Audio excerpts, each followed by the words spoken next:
Alright guys, this is Travis from Frontline Action. We're just going to go over a quick video now showing the basic disassembly, reassembly, and troubleshooting of the basic Blowback Pirhana spider clone markers. This, besides not any customs and other Tippmann models, the basic Blowback, like a spider or any spider clone, is probably the second most common gun we sell, and it's very common for people to come in with some common issues or with a big bag of parts and they say, I don't know how to put this back together, can you help me? So hopefully in this video, after you watch it, you'll be able to do the basic troubleshooting. So step one, like anything, I always take the barrel off first, just to get it out of the way. There's no reason to leave it on the gun. The most common issues are actually going to take place in the back of the gun. So all you would do, there's usually a push pin on the back. Sometimes there's a screw or some other like a safety pin type thing. This one here though, you just push the button out, push out the pin, that'll slide out the other side, and then pretty much all the internals will just slide right out the back. So with this, there's a couple common things to look for. The most common being the hammer O-ring. Sometimes people will say their gun is misfiring. That would be this piece here. So there's two things that will cause that. Either the blue O-ring, sometimes it's black or clear, but in anything Pirhana it should be a blue. That O-ring will wear down, and what happens when that seal wears down, ear will get around it and won't be able to push it back. The ear just escapes. So the gun won't recock, so it's very common for it to double fire, shoot once and not reseal, or even just to go full auto. The other thing, which isn't so common, is like in the Tippmanns, the lip where the sear actually catches can wear down. Again, not very common, but sometimes you'll see it and that's worn right down. In that case, you just got to replace the whole hammer. The second issue would be the spring. Unfortunately, there's really no way to tell if a spring is good besides to just replace it with another spring. This one here, it is a little bit bent and warped. It still works fine though. I actually tested this gun first. So really, if you're having an issue and you just have another spring lying around, put that in it, very easy to do, and you can quickly check and see if it works. The other issue is the bolt. So usually they'll have 1, 2, 3, sometimes 4 O-rings on them. If these O-rings wear down, again, there won't be a proper ear seal, so the gun will misfire. So the O-rings, you'll see people either they don't clean them and they leave paint on them, or they're using all sorts of different oil. I've seen Vaseline, I've seen people use motor oil on them. The only thing you can use silicone paintball oil, or like an air gun oil for a nail gun, basically. So the O-rings, they should be pretty hard. If you can squeeze them or just pull them and they're all stretchy, it means they're gone. You just need to replace them. So replace those. In some guns, it is also very common that the gun will have one hole on top and then it'll have 2 holes on the bottom. Sometimes you put the gun in upside down, or the bolt in upside down. If the bolt's upside down, the ear can't come up from the hammer and then go through the bolt to hit the paintball. So the gun will still shoot sometimes, and it might still cycle, but it won't actually shoot the paintball. First thing to check, make sure the 2 holes, or the 1 hole if there's only one, is facing down. And then make sure there's only the 1 hole on top, or no holes on top. Very common, and one of the most easy, probably the quickest, easiest fix. The other thing then, you'll have people come in with just a bag of parts, looks something like this, and they don't know how to reassemble it. Most guns are the same. They're all basically the same principle. The Pirhanas are a little bit different, but if you can put this together, you can figure out how all the other models work as well. So, first things first, you can take your main bolt and slide it onto the guide. There is a hole in the bottom there that will line up with the hole in the back cap. So put that in there, take your pin, the pin will go through the hole and hold that on so it don't come off. Then you take your spring will go onto the spring guide. Sometimes the spring guide is actually a separate piece that can fall off. So make sure spring guide's in the right way, or it has a spring guide. And if there's a little silver washer or a little spacer on the spring guide, make sure that goes on before the spring, because that's to increase your velocity.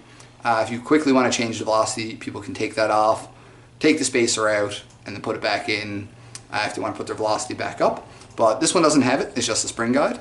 So you take your spring, slide it on, take the hammer, the spring goes inside the hammer there, and then you just connect it. So that's the whole thing right there. Another thing you will see sometimes is a black, a really thick looking washer that goes around the spring. That's just to prevent the spring from coiling up or warping inside the gun. Some guns don't have it, and usually they work perfectly fine even if you don't have it. But if the gun does have a spring guide, or sorry, like a washer to go around the spring, put it on first before you put the hammer on. Alright, so if that doesn't solve your issue, you're probably going to have something inside of the valve. So step one, we're going to take off the front of the gun just to show you the valve body and the pin. So that just unscrews. Sometimes you will get a leak from this here. There is a big seal on the back and one on the front. If it's leaking, usually just replace both those with an equivalent O-ring and try to put it back together. If it still leaks from the front of the gun, chances are it's an issue with your valve or your valve body. So those two O-rings there will cause a leak from the front of the gun.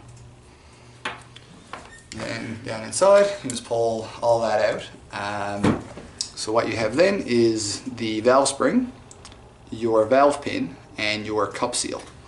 The older model guns, and even some new model guns, will have a round cup seal, and it'll have actually a star shape or something shaped like this one. If it doesn't have something shaped like this, it's going to be round, and then it'll usually have a little metal spacer that goes over it that's the same shape. Purpose for that is when it's going in the inside of the gun, so it doesn't come out and bend or come out of place. It's just a guide. So make sure the guide goes around the front, if it has one, and then the spring will go on top. This one, you don't need to worry about it. It's actually built into the cup seal. The one thing to check too, if you do have a leak from the front of the gun, this seal here, this edge, the face of it will actually be worn down. Most cup seals, you can actually just unscrew them and put a new top piece on, but in a lot of cases it's easier to replace the whole piece. So that spring just connects there, and that's it. So we'll lay that aside. So if you still have a leak, there's a couple other things that can cause it, so I'm just going to start taking the gun apart. If the customer is complaining about a leak from the ASA area, most guns actually have a bleed valve or a bleed hole in the ASA. If it's leaking from there, the issue is actually the tank O-ring. It's not actually the gun itself, it would just be the O-ring on the tank, so check that first. If they don't have their tank, just try it with one of ours. Take these out, just got to get the right Allen key. And unscrew this. And there should be one there, but this is one of our scrap guns, so it's actually missing one of the ASA screws, so take that out. You can unscrew the reg. And so really there's not much to go wrong with this. There is a seal up on top, so that can wear down over time. It's not a moving part. Generally any O-rings that don't move don't wear down, but you can replace that, put a bit of grease on it anyways so it doesn't dry out. And then down inside you'll actually have, it's going to be a little screen. The screen is just if you were using CO2 or if you were using basically a dirty gas, something that wasn't filtered properly, like a bad air tank. This is just to prevent debris and stuff from getting inside the gun, as well as liquid CO2. Usually it'll prevent it from freezing it up. If the gun doesn't have this, it will work perfectly fine, but if it does have it, it's always nice to put back in, and that would just basically just drop it in there. So another common issue, we'll take this off here, get the right size Allen key again. Just stick an Allen key in there. That'll unscrew. And with the Pirhanas, any either Pirhana like this, like the GTIs, or the ER3, the Extreme Rage ER3s, there is a seal actually on this piece right here. Very common for that seal to be gone, because you can look, this one's actually kind of crushed and deformed there. It's actually working fine, but it's probably going to go soon, so usually just replace it. Doesn't have to be the exact same O-ring, it can be a little bit thicker or thinner as long as it fits into the groove there. So you want to make sure the O-ring, when it's in there, it's about the same size, the same diameter, and then you would just screw it back down. So I'm going to take off the frame of the gun next. So it's just a frame screw on the back and usually a frame screw up in the trigger frame. unscrew this.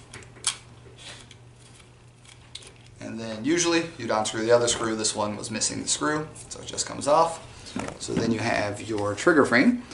Pretty basic, not much to go wrong with the trigger frames, but sometimes the sear will wear down. So what you'll see, this edge here will actually be rounded off.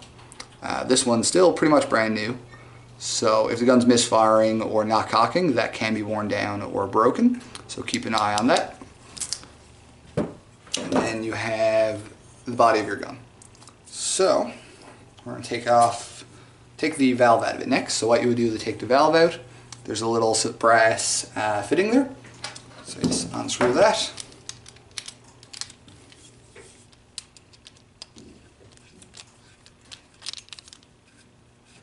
Unscrew that there. It only goes in one way. Basically a shape to go inside the valve and then prevent the valve from moving around. So take that out. Taking the valve out, sometimes it's a little bit tricky. Sometimes they come out the front of the gun, sometimes they come out of the back.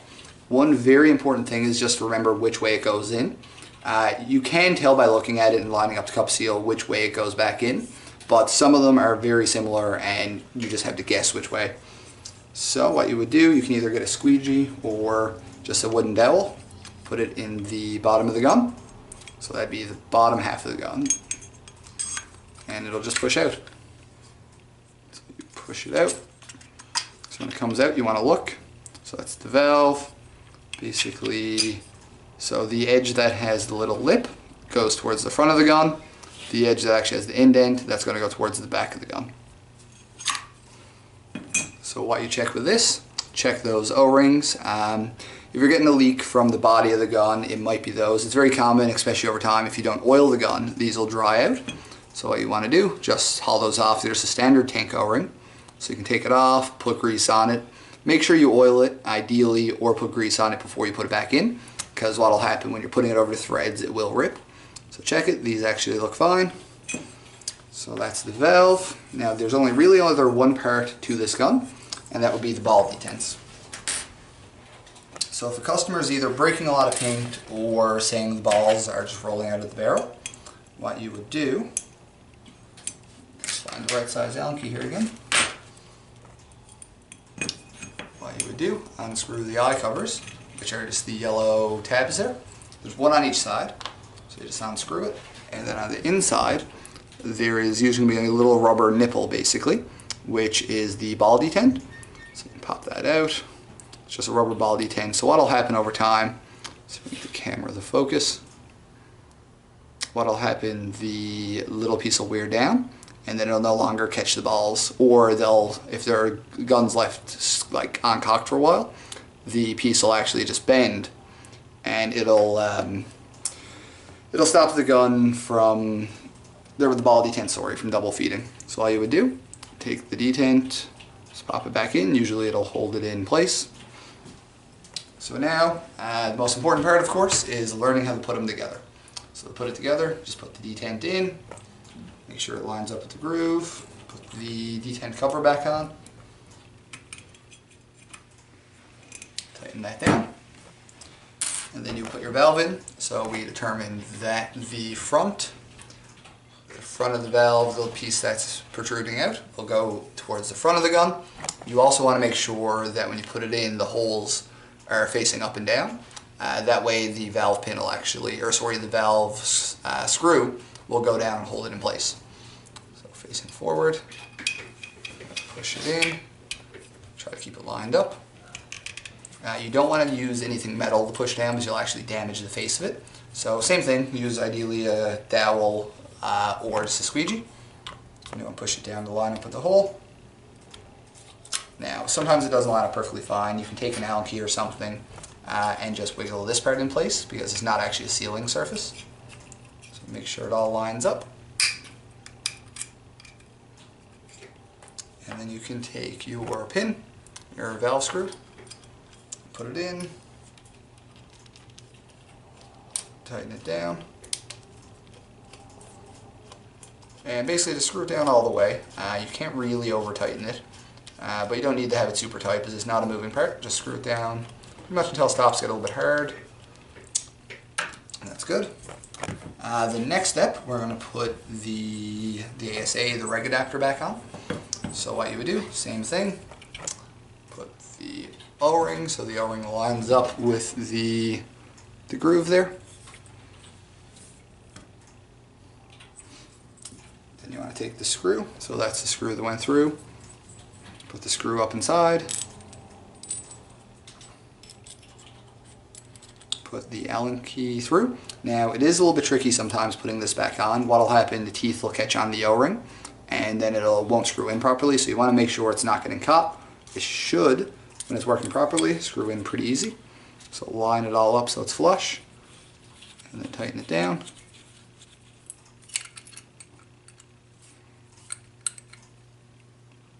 Okay, and tighten that one nice and tight so you don't want that coming loose and wobbling. So that's out. Then you want to put the filter in. It doesn't really matter which way the filter goes in. Ideally though, you want to have the opening facing down. Push that in. And then you just screw your reg back on.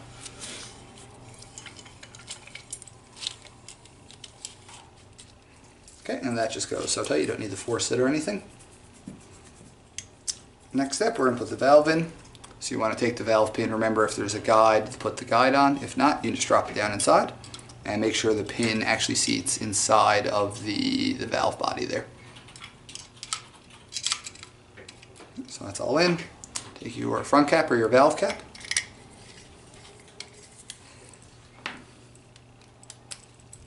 And just tighten that down. Then we're going to put the trigger frame back on. So that's the trigger frame there. It just lines up, make sure it all seats nice and snug. Usually you'd have your 2 screws, but we only have 1. So put your screw back in. You don't want to over tighten the frame screws. If you tighten the frame screws too much, you can actually crack the body, or I mean the frame of the gun, which of course wouldn't be very good.